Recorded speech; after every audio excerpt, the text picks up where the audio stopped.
রানী একটি সুন্দর দুর্গে থাকতেন। তার একটি কন্যা ছিল, যার স্বপ্ন সে দেখেছিল।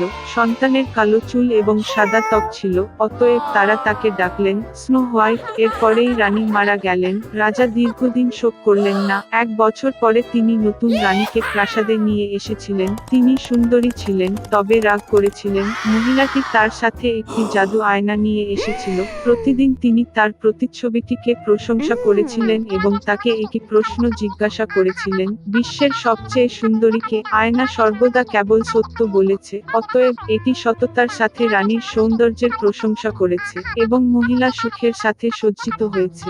স্নো হোয়াইট বৃদ্ধি পেয়েছে এবং প্রতি বছর তার সৌন্দর্য উজ্জ্বল করে, এবং এখন আয়নার সাথে কথা বলতে গিয়ে রানী প্রতিক্রিয়া শুনেছিলেন যে এখন তিনি বিশ্বের সবচেয়ে সুন্দরী নন। তবে স্নো হোয়াইট রানী নিজের প্রাসাদে এটি সহ্য করতে যাচ্ছিলেন না। তিনি তার বিশ্বস্ত দাসকে রাজকন্যাকে এক দুর্ভেদ্য ঝলকে নিয়ে যাওয়ার এবং হত্যা করার নির্দেশ দিয়েছিলেন, কিন্তু চাকর রানীর জন্য মিষ্টি মেয়েটিকে হত্যা করতে পারেনি। তিনি রাজকন্যাকে একটি অন্ধকার জঙ্গলে নিয়ে এসে তাকে ছেড়ে দিলেন এবং সে নিজেই দুর্গে ফিরে এসে রানীকে জানিয়েছিল যে সে তার আদেশ অনুসরণ করেছে।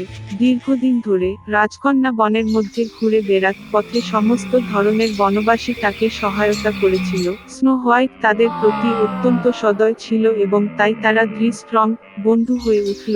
সন্ধ্যার দিকে রাজকন্যা দুর্ঘটনাক্রমে একটি ছোট্ট বাড়িতে হোঁচট খেয়েছিল। তিনি সেখানে গিয়ে দেখলেন যে বাড়িতে কেউ নেই। টেবিলটি 7 জনের জন্য সেট করা হয়েছিল এবং শোবার ঘরে 7টি খাট ছিল এবং এই বাড়ির সমস্ত কিছুই খুব ছোট ছিল। সুতরাং স্নো হোয়াইট বুঝতে পেরেছিল যে এখানে 7টি ছোট মানুষ বাস করে। দীর্ঘ এবং কঠিন যাত্রা শেষে তিনি একটি বিছানায় শুয়ে পড়লেন এবং দ্রুত ঘুমিয়ে পড়লেন। 7 বামন গভীর রাতে বাড়ি ফিরেছিল। অপ্রত্যাশিত অতিথির উপস্থিতিতে তারা বিস্মিত হয়েছিল। স্লিপিং স্নো হোয়াইট এত মনোমুগ্ধকর ছিল যে বামরা তাকে ঘুমাতে দেওয়ার সিদ্ধান্ত নিয়েছিল এবং তাকে জাগিয়ে তুলেনি। সকাল এসেছে। স্নো হোয়াইট জেগে উঠল। 7টি বামন দেখে ভয় পেয়ে গেল, তবে তারা তার সাথে স্নেহশীল ছিল এবং মেয়েটি তার ঝামেলার কথা জানিয়েছিল। তারা তৎক্ষণাৎ স্নো হোয়াইটকে পছন্দ করেছিল এবং বামরা তাকে তাদের সাথে থাকার জন্য আমন্ত্রণ জানিয়েছিল। তদুপরি তিনি বাড়ির যত্ন নিতে, রাঁধুনি, ধোয়া এবং পরিষ্কার করতে রাজি হন। প্রতিদিন সকালে বামরা সোনা এবং মূল্যবান পাথর খনন করতে পাহাড়ে গিয়েছিল এবং গভীর রাতে ফিরে এসেছিল কাজের জন্য ছেড়ে। তারা স্নো হোয়াইটকে সতর্ক করেছিল যাতে সে দুষ্ট সৎমায়ের প্রতি ভয় পায় এবং অপরিচিতদের জন্য দরজা না খুলে দেয়। এই সময় রানী যথারীতি গোপন কক্ষে যান জাদু আয়নার সাথে কথা বলতে, কিন্তু আয়না হঠাৎ করে বলেছিল যে তিনি বিশ্বের সবচেয়ে সুন্দরী নন। তবে স্নো হোয়াইট, যে রাজকন্যা এখনো বেঁচে আছে এবং ঘরে জিনোমাদের সাথে থাকে। রানী খুব রেগে গেলেন এবং স্নো হোয়াইটকে নিজেই ডিল করার সিদ্ধান্ত নিয়েছিলেন। তিনি একটি গোপন কক্ষে গিয়ে সেখানে একটি বিষাক্ত আপেল রান্না করেছিলেন। এটি বাইরের দিক থেকে খুব সুন্দর ছিল, তবে কেউ যদি একটি টুকরো এমনকি খায় তবে সে অবশ্যই মারা যায়। আপেলটি প্রস্তুত হয়ে গেলে রানী পুরানো বণিকে পরিণত হয়ে বামনাদের বাড়িতে এল। মিষ্টি বুড়ো মহিলাকে দেখে স্নো হোয়াইট তার জন্য দুঃখিত হলেন। সে কোনো সন্দেহ না করে বাড়ি ছেড়ে চলে গেল। বৃদ্ধ মহিলাটি একটি পাকা আপেলের সাথে মেয়েটির সাথে চিকিৎসা করেছিলেন এবং বলেছিলেন যে তিনি যদি এই আপেল খান তবে তিনি চিরকাল যুবক এবং সুন্দরী থাকবেন। স্নো হোয়াইট তাকে বিশ্বাস করেছিল এবং আপেলকে কামড়ানোর সাথে সাথে সে মরে পড়ে শ্বাস বন্ধ করে দিয়েছে। সন্তুষ্ট রানী প্রাসাদে গেল।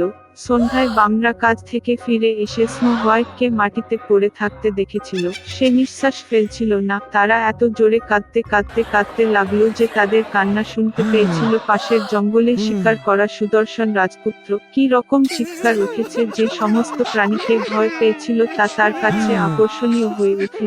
এবং রাজকুমার যখন বামনাদের বাড়িটি পেয়েছিলেন তখন তিনি স্নো হোয়াইটকে দেখতে পেলেন। তিনি এত সুন্দর ছিলেন যে যুবরাজ তৎক্ষণাৎ তার প্রেমে পড়েন। তিনি বামনাদের তাকে তার সাথে দুর্গে নিয়ে যাওয়ার জন্য রাজি করান, কারণ সেখানে তার চিকিৎসক রয়েছে যারা স্নো হোয়াইট নিরাময় করতে পারেন। বামরা এটি অনুমতি দিয়েছে। তখন রাজপুত্র তার দাসদের রাজকন্যাকে কাঁধে বহন করার আদেশ দিলেন এবং যখন তারা তাকে বহন করছিল এমন সময় ঘটল যে চাকররা কিছুটা ঝোপের উপর ঝাঁপিয়ে পড়েছিল এবং এই রংটা থেকে এক বিষাক্ত আপেলের টুকরো স্নো হোয়াইটের মুখ থেকে পড়ে যায় এবং সে জেগে ওঠে। যুবা যুবরাজকে দেখে মেয়েটিও তার প্রেমে পড়ে যায় এবং তাকে বিয়ে করতে রাজি হয়। তারা তাদের দুষ্ট সৎ মাকে বিবাহের আমন্ত্রণ জানিয়েছিল, ক্রোধের কারণে যে স্নো হোয়াইট এখনো বেঁচে আছে এবং এখন তার দীর্ঘ ও সুখী জীবন তার জন্য অপেক্ষা করছে। রানী জাদু আয়নাকে ভেঙেছিল এবং এর মধ্যে আর কখনো তাকাতে হয়নি।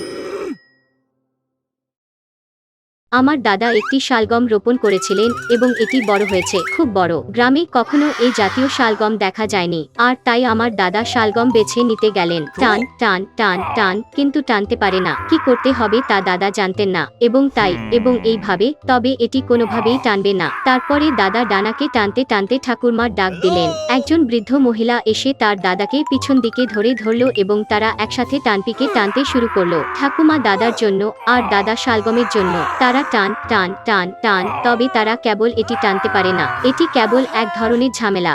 দাদা চিন্তা করেছিলেন এবং বুঝতে পেরেছিলেন যে সময় এসেছে সাহায্যের জন্য নাতিকে ফোন করার, এবং তারা তাদের কণ্ঠের শীর্ষে ছোট্ট মেয়েটিকে ডাকতে শুরু করেছিল, এতটাই যে পুরো গ্রাম কাঁপছিল।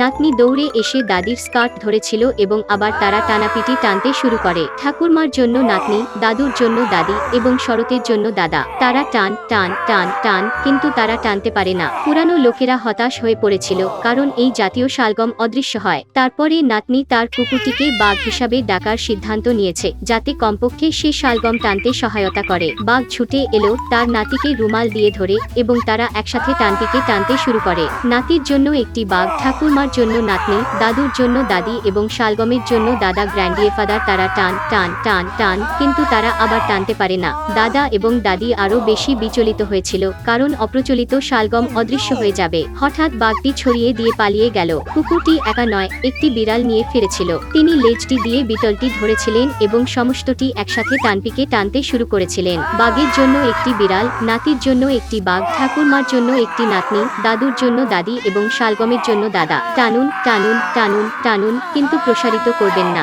প্রবীণরা তাদের নাতনি সহ মন খারাপ করেছিল, ওরা আর শালগম দেখতে পাবে না। হঠাৎ বিড়াল ছুটে গেল গোলাঘরে। তিনি দীর্ঘ সময় ধরে চলে গিয়েছিলেন এবং তিনি একা নয়, ইঁদুর নিয়ে ফিরে এসেছিলেন। দাদা এবং মহিলা এবং নাতনি এবং বিটল মাউসকে সাহায্য চাইতে শুরু করেছিল। তিনি তার লেজটি ঝুলিয়েছিলেন, 2 বার চেঁচিয়েছিলেন এবং তারপরে তার ছোট্ট পাঞ্জা দিয়ে বিড়ালের পশম ধরেন, এবং আবার তারা একসাথে শালগম টানেন। একটি বিড়ালের জন্য একটি মাউস, বাঘের জন্য একটি বিড়াল, নাতনিটির জন্য একটি বাঘ, নানির জন্য একটি নাতনি, দাদুর জন্য দাদি এবং শরতের জন্য একটি দাদু। টানুন টানুন টানুন টানুন এবং টানাটানটি টানুন। আর তাই দাদা শালগম ভাগ করে নেওয়ার সিদ্ধান্ত নিয়েছেন। তিনি নিজের জন্য অর্ধেক নিয়েছিলেন, নিজের তাতো দাদির কাছে তৃতীয়াংশ দিয়েছেন, তার নাতিকে একটু কম দিয়েছেন, বিটলের একটি টুকরা, একটি বিড়ালের অর্ধেক টুকরো এবং মাউসের জন্য খুব ছোট টুকরো টুকরো দিয়েছেন। প্রাণী তাদের পিতামহকে অসন্তুষ্ট করেছিল, কারণ তারাও একইভাবে সহায়তা করেছিল, তবে তিনি তৃপ্তিকে অসাধুভাবে ভাগ করেছিলেন। 1 বছর কেটে গেল। দাদা আবার শালগম রোপণ করেছিলেন এবং এটি আগের চেয়ে আরো বড় হয়েছে। দীর্ঘদিন ধরে গ্রামে গ্রামে এই জাতীয় শালগম দেখা যায়নি, আর তাই আমার দাদা শালগম বেছে নিতে গেলেন। টান টান টান টান, এবং এটি, কিন্তু টানবে না। কি করতে হবে তা দাদা জানতেন না, এবং আমি সাহায্যের জন্য আমার দাদিকে আবার ফোন করার সিদ্ধান্ত নিয়েছি। তারা একসাথে শালগম টানতে শুরু করলো, ঠাকুমা দাদার জন্য আর দাদা শালগমের জন্য। তারা টান টান টান টান, তবে তারা কেবল এটি টানতে পারে না। তারপরে দাদি তাকে নাতনি বলে ডাকলো। নাতি দৌড়ে এসেছিল এবং তারা একসাথে টানপিকে টানলো। ঠাকুরমার জন্য নাতনি, দাদুর জন্য দাদি এবং শরতের জন্য দাদা। টানুন টানুন টানুন টানুন, কিন্তু প্রসারিত করবেন না। দাদা বিরক্ত হয়ে প্রাণীদের কাছে সাহায্য চাইতে গেলেন। সে বাঘকে ডেকেছিল, কিন্তু সে কেবল মুখ ফিরিয়েছে, তার লেজটি ঝুলিয়ে দৌড়ে পালিয়ে গেছে। দাদু একটি বিড়ালকে পেয়েছিলেন এবং তিনি শস্যাগার ছাদে উঠেছিলেন। তারপরে বৃদ্ধা ইঁদুরের কাছে গেলেন, কিন্তু তিনিও তার কথা শোনেননি। তারপরে দাদা বুঝতে পেরেছিলেন যে প্রাণীরা স্নিগ্ধভাবে শালগাটি ভাগ না করার জন্য তার দ্বারা বিরক্ত হয়েছিল।